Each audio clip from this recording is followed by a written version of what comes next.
नमस्कार, breaking news देख रहे हैं आप और मैं हूं आपके साथ परवीन शेख। इस वक्त की बड़ी खबर बीजेपी से जुड़ी है। बीजेपी ने नितिन नवीन को बीजेपी का राष्ट्रीय कार्यकारी अध्यक्ष नियुक्त किया है और इस नियुक्ति को लेकर कई सवाल भी खड़े हो रहे हैं और इधर बीजेपी ने इस नियुक्ति से एक सरप्राइज विपक्ष को भी दिया है। विपक्ष की सारी जो रणनीति है वो इस नाम के आगे धराशायी होती हुई नजर आ रही है और इस नियुक्ति के पीछे क्या है मकसद, क्या है रणनीति, इस पर ज्यादा चर्चा के लिए मेरे साथ जुड़ रहे हैं मेरे सहयोगी नवेंदु झा। नवेंदु, नितिन नवीन को इतने बड़े पद के लिए नियुक्त किया गया है, तो अचानक से ये सरप्राइज है या चौंकाने वाला फैसला? देखिए, फैसला तो चौंकाने वाला है, लेकिन बीजेपी इसी के लिए जानी जाती है। ये आप दूसरी पार्टियों से एक्सपेक्ट नहीं कर सकते हैं। ये कांग्रेस में नहीं हो सकता है, ये समाजवादी पार्टी में नहीं हो सकता है, ये टीएमसी में नहीं हो सकता है। ऐसे डिसीजन सिर्फ बीजेपी में होता है और यही कारण है कि बीजेपी जब 15 से 20 साल नीतीश कुमार शासन में रहते हैं, उसके बाद 200 से ज्यादा सीटें एनडीए जीतती है। नितिन नवीन का नाम वाकई में खुद नितिन नवीन चौंक गए होंगे जब उनको पता चला होगा कि मुझे इतनी बड़ी जिम्मेदारी दी गई है। जब आप देख लीजिए, पिछले कुछ दिनों से अभी यूपी प्रदेश अध्यक्ष को लेकर तमाम खबरें चल रही थी और पंकज चौधरी फाइनली बनाए गए। उसके बाद केंद्र में बीजेपी अध्यक्ष को लेकर कई नामों को लेकर पिछले कई महीनों से सियासी चर्चाएं चल रही थी और सारे दिग्गज थे उसमें। धर्मेंद्र प्रधान से लेकर आप देख लीजिए विनोद तावड़े हो या कई बड़े नाम सामने आए। लेकिन नितिन नवीन, जिनकी उम्र सिर्फ 45 साल है, बिहार सरकार में मंत्री हैं और 5 बार से बांकीपुर, जो पटना का शहरी विधानसभा सीट है, वहां से विधायक हैं। आपने बांकीपुर का जिक्र किया, आप खुद वहां पर गए थे। ग्राउंड रिपोर्ट पर भी नितिन नवीन काफी चर्चा बटोर रहे थे, इसकी वजह क्या थी? नहीं, यही कारण है कि नितिन नवीन जो हैं वो बीजेपी के संगठन में बहुत ही कद्दावर नेता माने जाते हैं। आप देखिए कि जो व्यक्ति लगातार 15-20 साल से ज्यादा से विधायक रहे हों और बिहार सरकार में मंत्री हैं, कायस्थ जाति से आते हैं, बहुत सारी चीजें समझने की जरूरत है कि नितिन नवीन क्यों। तो फैसला तो बहुत चौंकाने वाला है, लेकिन बीजेपी अगर कोई फैसला लेती है, गृह मंत्री अमित शाह और पीएम मोदी की जोड़ी अगर इतना बड़ा फैसला लेती है, तो निश्चित तौर पर इसके पीछे बहुत बड़ी रणनीति है। आप देख लीजिए कि बीजेपी के जो भी राष्ट्रीय अध्यक्ष पिछले कुछ समय से हुए हैं, उनमें से ज्यादातर सवर्ण जातियों से रहे हैं और अभी यूपी में ओबीसी से चुना गया अध्यक्ष। तो क्या एक मैसेज देने की कोशिश की गई कि बीजेपी पर जो सवाल उठ रहे थे, क्या सवर्णों से किनारा कर रही है? जैसे बिहार में अभी मंत्रिमंडल का गठन हुआ तो उसमें सिर्फ एक ब्राह्मण को मौका मिला था, कायस्थ में सिर्फ नितिन नवीन अकेले थे। तो ऐसे में क्या उस जगह को भरने की कोशिश की गई है? क्योंकि जेपी नड्डा का कार्यकाल बहुत पहले पूरा हो चुका है। आने वाले कुछ दिनों में जेपी नड्डा का रिप्लेसमेंट बीजेपी को ढूंढना ही होगा और नितिन नवीन को जो जिम्मेदारी दी गई है, उसी तरह से जेपी नड्डा को तब जिम्मेदारी दी गई थी जब अमित शाह अध्यक्ष थे बीजेपी के। नवेंदु, आपने जिस तरह से कहा कि नितिन नवीन नाम तो चौंकाने वाला है और बीजेपी इसी के लिए जानी जाती है, लेकिन क्या इससे नितिन नवीन का कद और बढ़ेगा? निश्चित तौर पर आप देख लीजिए कि बीजेपी दुनिया की सबसे बड़ी पार्टी है और उस पार्टी का राष्ट्रीय कार्यकारी अध्यक्ष होना अपने आप में, ये नितिन नवीन भी हिल गए होंगे पूरी तरह से।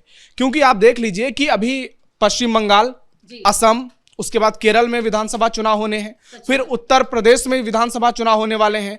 तो अब जो नया बीजेपी का अध्यक्ष होगा, उसी के अंडर में ये सारे चुनाव होने हैं और 2024 में जो बीजेपी को जीत मिली वो 2019 और 14 के मुकाबले थोड़ी कमजोर थी। उसके बाद जेपी नड्डा पर सवाल उठाए गए, लेकिन कई ऐसी जीत मिली, चाहे वो आप देख लीजिए हरियाणा की जीत हो, महाराष्ट्र की जीत हो, दिल्ली की जीत हो, बिहार की जीत हो, जेपी नड्डा की एक बार फिर से जमकर तारीफ हुई। तो पार्टी ने एक ऐसे नेता को तलाशना शुरू कर दिया जो कि जेपी नड्डा के जगह पर पहुंचकर उसी तरह की रणनीति तैयार कर पाए। क्या नितिन नवीन ही आने वाले दिनों में बीजेपी के राष्ट्रीय अध्यक्ष भी बन जाएंगे? क्योंकि कार्यकारी अध्यक्ष बनाना ही अपने आप में बहुत बड़ी खबर है और जेपी नड्डा को भी इसी तरह से अमित शाह के रहते हुए कार्यकारी अध्यक्ष बनाया गया था, फिर अध्यक्ष की जिम्मेदारी सौंपी गई थी। नितिन नवीन के साथ प्लस पॉइंट क्या है कि नितिन नवीन कभी लाइमलाइट में बहुत ज्यादा नहीं रहते हैं। जिस तरह से काम करते हैं, उनका काम बोलता है। आप देखिए कि छत्तीसगढ़ में जब विधानसभा चुनाव हुए 2024 में, सारे सर्वे, सारे ओपिनियन पोल सब कह रहे थे कि कांग्रेस की सरकार बनेगी, भूपेश बघेल को वहां कोई नहीं हरा सकता है। उस बीच में नितिन नवीन को बीजेपी ने छत्तीसगढ़ का प्रभारी बनाया और छत्तीसगढ़ में ऐसे चुनावी परिणाम आए कि सबके होश उड़ गए कि जहां पर बीजेपी के बारे में कहा जा रहा था कि बीजेपी की स्थिति बद से बदतर है, पार्टी क्लीन स्वीप हो जाएगी, वहां पर बीजेपी ने ऐसी जीत दर्ज की कि भूपेश बघेल की हालत खराब हो गई, कांग्रेस पार्टी की पूरी तरह से कहें तो लंका लग गई और वहां से नितिन नवीन का एक अलग टाइप का उदय हुआ। आप कह सकते हैं कि नितिन नवीन पूरे तरह से नरेंद्र मोदी और अमित शाह के नजर में पहले से थे, लेकिन उस जीत ने नितिन नवीन का कद बहुत ज्यादा बढ़ा दिया था। और उसका फायदा कब देखने को मिला?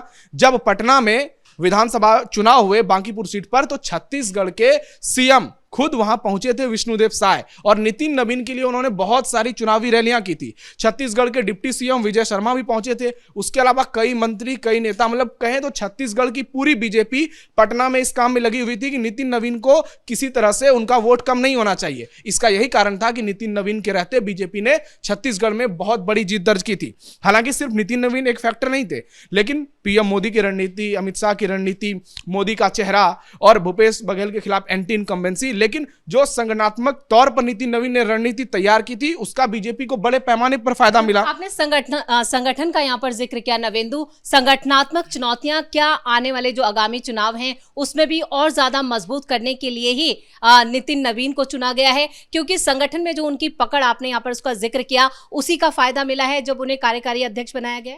निश्चित तौर पर एक ऐसा नाम जो कभी विवादों में नहीं रहता है, सिर्फ अपने काम के लिए जाना जाता है। और आप देख लीजिए कि नितिन नवीन बिहार में किस तरह से गांव-गांव तक सड़क पहुंच गई है, गली-गली तक सड़क पहुंच गई है, और इसका एक बड़ा क्रेडिट नितिन नवीन को जाता है। जैसे नितिन गडकरी हैं केंद्रीय सड़क मंत्री, वैसे ही बिहार में नितिन नवीन ने गांव-गांव तक सड़क पहुंचा दी है।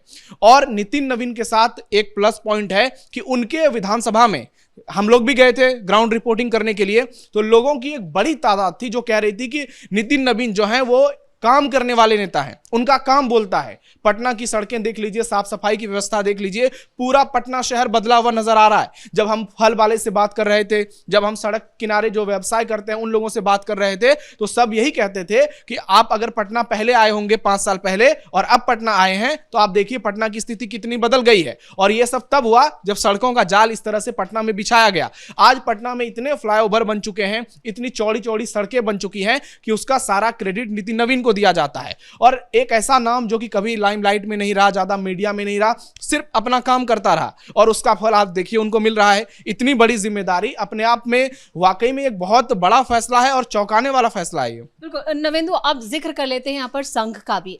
क्या नितिन नवीन की जो नियुक्ति हुई है उसमें आरएसएस की कितनी बड़ी भूमिका? निश्चित तौर पर बहुत बड़ी भूमिका होगी, क्योंकि आपने देखा होगा कि पिछले दिनों मोहन भागवत और पीएम मोदी अयोध्या में एक साथ मिले थे। हो सकता है उस दौरान एक आध मिनट के लिए इस बात पर चर्चा हुई होगी या फोन कॉल पर बात हुई होगी। बीजेपी के तमाम नेता पिछले कुछ समय से लगातार आरएसएस के नेताओं के साथ मीटिंग कर रहे हैं। यूपी बीजेपी में भी यही चीजें देखने को मिली। तो आरएसएस की बहुत बड़ी भूमिका है, क्योंकि हरियाणा में जो चुनाव में जीत दर्ज मिली, महाराष्ट्र में जो जीत मिली है, उसमें बड़ा क्रेडिट आरएसएस को दिया जा रहा है। कि 2024 के लोकसभा चुनाव में जो परिणाम निकलकर सामने आए, उसके बाद कहा जाने लगा कि बीजेपी ने आरएसएस को किनारा कर दिया था और उसी के चलते यूपी में पार्टी हार गई, उसी के चलते बीजेपी 240 पर आ गई। उसके बाद आरएसएस के साथ बहुत अच्छा समन्वय बैठाया गया। पीएम मोदी और मोहन भागवत की कई बार मुलाकात हुई, फोन पर बातचीत हुई, और अब उसका परिणाम देखने को मिल रहा है कि हर राज्य में बीजेपी लगातार बेहतर प्रदर्शन करती जा रही है।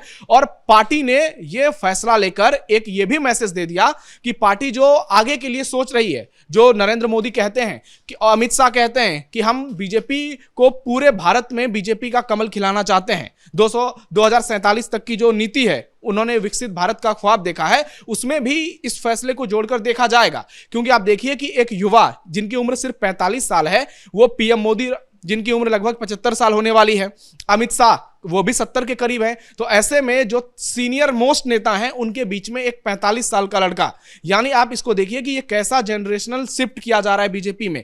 क्योंकि बीजेपी को लग रहा है कि नितिन नवीन ऐसे चेहरे हैं जो कि लॉन्ग टर्म बीजेपी में इंपैक्टफुल हो सकते हैं। और सिर्फ नितिन नवीन ही नहीं, कई राज्यों में आपको ऐसे उदाहरण मिल जाएंगे। असम में हिमंता बिस्वा शर्मा है, महाराष्ट्र में देवेंद्र फडणवीस हैं। बीजेपी ने कई ऐसे नेताओं को हमेशा आगे बढ़ाया है जिनकी उम्र भी कम है, जिनका पॉलिटिकल एक्सपीरियंस भी बहुत ज्यादा है और जिनकी संगठन में बहुत ज्यादा पकड़ है। आज ही जब यूपी में केशव प्रसाद मौर्य, योगी आदित्यनाथ सबको राष्ट्रीय परिषद में जगह दी गई तो इस फैसले की भी जमकर तारीफ की गई कि बीजेपी की जो ये लॉन्ग टर्म वाली सोच है यही पार्टी का एक्सपेंस लगातार करती जा रही है। इसी के चलते पार्टी को फायदा मिल रहा है और नरेंद्र मोदी और अमित शाह की जो रणनीति है, जो राहुल गांधी की पूरी टीम से एकदम पूरी तरह से अलग है, वो इसको नहीं पकड़ पा रहे हैं, वो इस बात को नहीं समझ पा रहे हैं। कांग्रेस की स्थिति तो ऐसी है, कर्नाटक में देख लीजिए, डीके शिव कुमार हो, सिद्धारमैया हो, आपस में सिर फुटबॉल चल रहा है। उस बीच में इस तरीके का फैसला आना अपने आप में ना सिर्फ बीजेपी के लिए बड़ी बात है बल्कि पार्टी के उन कार्यकर्ताओं को भी बहुत ज्यादा उत्साहित करेगा कि जो ये उम्मीद रखते हैं कि एक आम कार्यकर्ता को भी बड़ी जगह मिल सकती है। हालांकि नितिन नवीन, उनके पिता भी विधायक रह चुके हैं, नवीन किशोर सिन्हा, नितिन नवीन भी परिवारवाद को लेकर सवाल उठ सकते हैं, लेकिन पिछले 20-25 साल में जिस तरह से उन्होंने एक्टिवनेस दिखाई है और पार्टी को मजबूत किया है, बिहार से लेकर दूसरे राज्यों में प्रभारी भी रहे हैं, तो इससे उनका कद वाकई में बहुत ज्यादा बढ़ा और इसका फायदा अब नितिन नवीन को मिलता हुआ नजर आ रहा है। इस पर सम्राट चौधरी का भी बयान आ गया है, उन्होंने भी बधाई दी है और कहा है कि आगे चलकर हमें इसका पूरा लाभ मिलेगा और यह फैसला जो है वो जो युवा है मोर्चा के सारे कार्यकर्ता, उनके लिए भी एक कहें तो बूस्टर के तौर पर काम करेगा और उनका मनोबल बढ़ाएगा। चलिए नवेंदु, इस तमाम जानकारी के लिए बहुत बहुत धन्यवाद। तो बिहार सरकार में मंत्री नितिन नवीन को बीजेपी का कार्यकारी अध्यक्ष नियुक्त कर दिया गया है, जिसको लेकर पटना में भी जश्न मन रहा है और नितिन नवीन को बधाई देने वालों का तांता लग गया है। अब देखना यह होगा कि जो ये बड़ी जिम्मेदारी उन्हें मिली है उसके बाद बीजेपी के संगठन में और आने वाली चुनौतियों से वो कैसे निपटते हैं। बड़ी खबर में मेरे साथ इतना ही। कैमरामैन कुणाल के साथ मैं परवीन शेख, कैपिटल टीवी।